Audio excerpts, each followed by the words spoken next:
क्या आप जानते हैं कि प्रेशर और वॉल्यूम के दरमियान क्या रिलेशनशिप है? फ्रेंड्स, बॉयल्स लॉ में रॉबर्ट बॉयल्स ने प्रेशर और वॉल्यूम के दरमियान रिलेशनशिप को बहुत बेहतरीन तरीके से एक्सप्लेन किया है।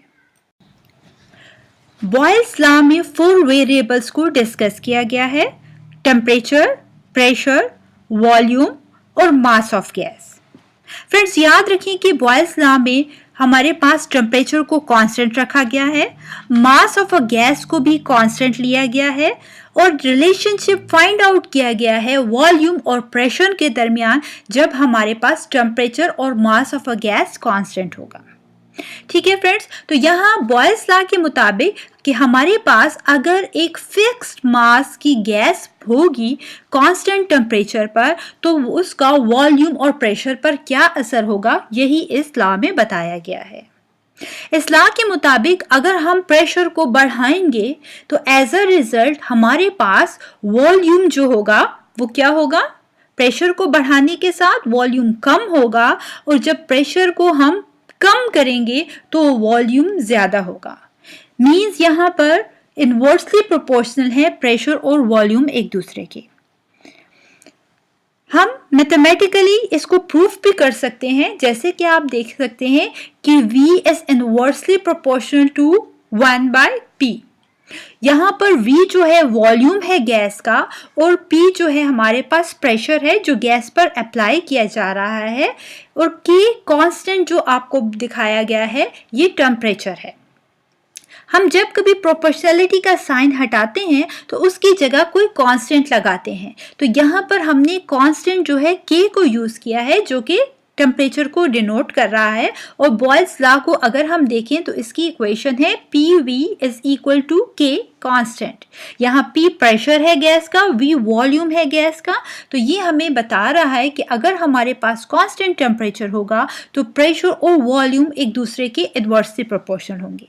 जैसे कि आप डायग्राम में देख सकते हैं कि यहाँ पर प्रेशर अप्लाई नहीं किया गया, ठीक है, तो जब प्रेशर अप्लाई नहीं किया जा रहा तो उस टाइम पर सिर्फ एयर प्रेशर यहाँ मौजूद होगा। यही वजह है कि कम प्रेशर होने की वजह से इस केस में हमारे पास इस कंटेनर में जो वॉल्यूम है गैस का वो ज्यादा है। सेकंड, आप देख सकते हैं कि यहाँ पर प्रेशर जो है हाई प्रेशर अप्लाई किया जा रहा है, तो जब हाई प्रेशर अप्लाई किया जाएगा तो एज अ रिजल्ट आप देख सकते हैं कि इसके ऊपर 3 वेट्स पड़े हुए हैं, प्रेशर बढ़ चुका है, तो एज अ रिजल्ट जो वॉल्यूम हमें नजर आ रहा है तो अब यहाँ पर वॉल्यूम बहुत कम है। फ्रेंड्स, जैसे कि हमें मालूम है कि गैस के जो पार्टिकल्स होते हैं वो एक दूसरे से बहुत दूर दूर होते हैं और जिस कंटेनर में डाल दिए जाते हैं उसी की शेप ली जाती है, ठीक है, तो इनके दरमियान क्योंकि डिस्टेंस बहुत ज़्यादा होता है इसीलिए हम इजीली इसको कंप्रेस कर लेते हैं।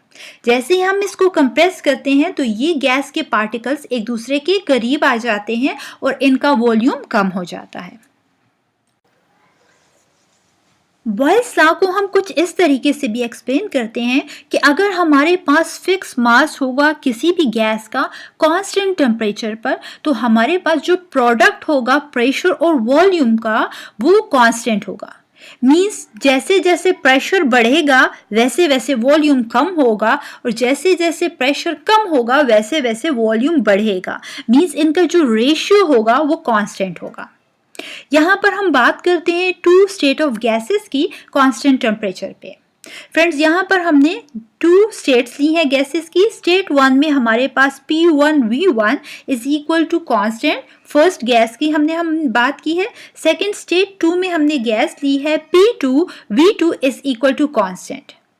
इन दोनों इक्वेशंस को हम कंपेयर करते हैं, एज अ रिजल्ट हमारे पास जो इक्वेशन आती है that is P1V1 is equal to P2V2।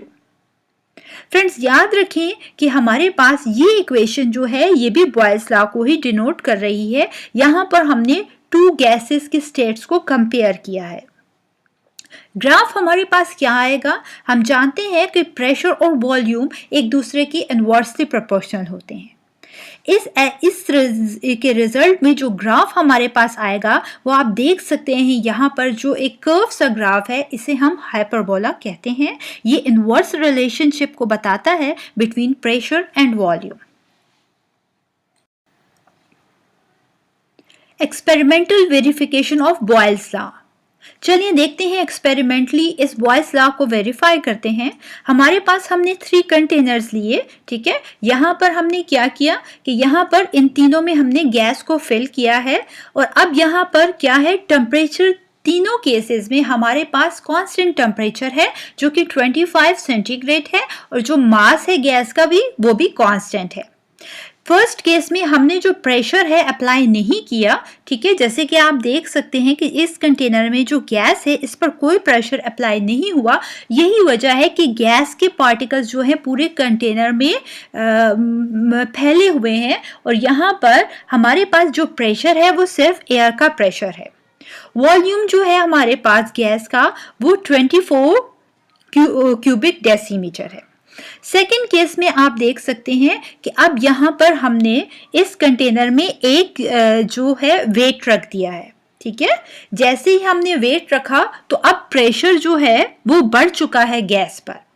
जैसे ही प्रेशर बढ़ रहा है हमारे पास, अब आप देख सकते हैं कि जो प्रेशर है गैस का वो 2 एटमॉस्फेयर हो गया है, ठीक है। तो हम प्रेशर को इंक्रीज करने के साथ हम क्या कहते हैं कि वॉल्यूम डिक्रीज होगा। तो यहाँ पर प्रेशर जैसे ही हमने 2 एटमॉस्फेयर का अप्लाई किया 1 वेट रख के, तो आप देख सकते हैं कि अब वॉल्यूम जो हमारे पास हो गया है वो डिक्रीज हो गया है और वो 12 क्यूबिक डेसीमीटर हो गया है। मींस यहाँ पर गैस जो है वो कंप्रेस हो गई है। थर्ड कंटेनर में आप देखें कि अब हमने प्रेशर और बढ़ा दिया और इस केस में हमने 3 वेट्स यहाँ पर रख दिए हैं। प्रेशर अब हमारे पास बढ़ चुका है और वो हो गया है 3 एटमॉस्फेयर। एज अ रिजल्ट जितना प्रेशर बढ़ेगा, हमने कहा वॉल्यूम जो है उतना ज्यादा कम हो जाएगा। तो आप देख सकते हैं कि यहाँ पर वॉल्यूम और भी डिक्रीज हो गया है और जो रिजल्ट में हमारे पास वॉल्यूम आ गया है गैस के कंप्रेस होने के बाद वो 6 क्यूबिक डेसीमीटर है।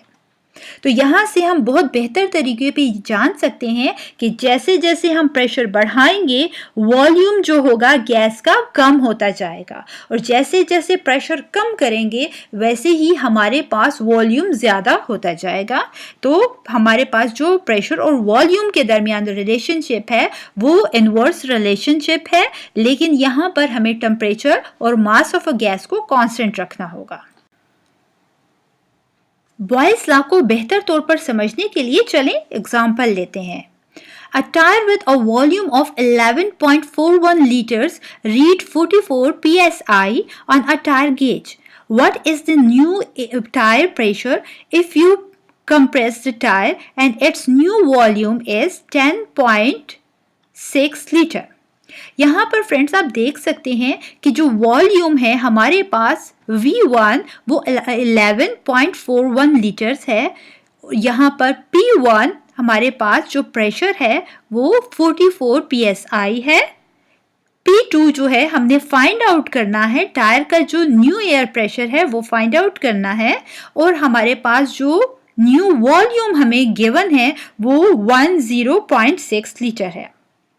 बॉयल्स लॉ को यहाँ अप्लाई करेंगे। हमारे पास यहाँ आप देख सकते हैं कि 2 स्टेट्स हैं जो कि हम ऑलरेडी डिस्कस कर चुके हैं कि किसी भी गैस की जब 2 स्टेट्स होते हैं तो हम कौन सा बॉयल्स लॉ अप्लाई करते हैं। तो यहाँ पर हम 2 स्टेट्स वाला बॉयल्स लॉ की स्टेट को अप्लाई करेंगे जो कि P1 V1 is equal to P2 V2 है।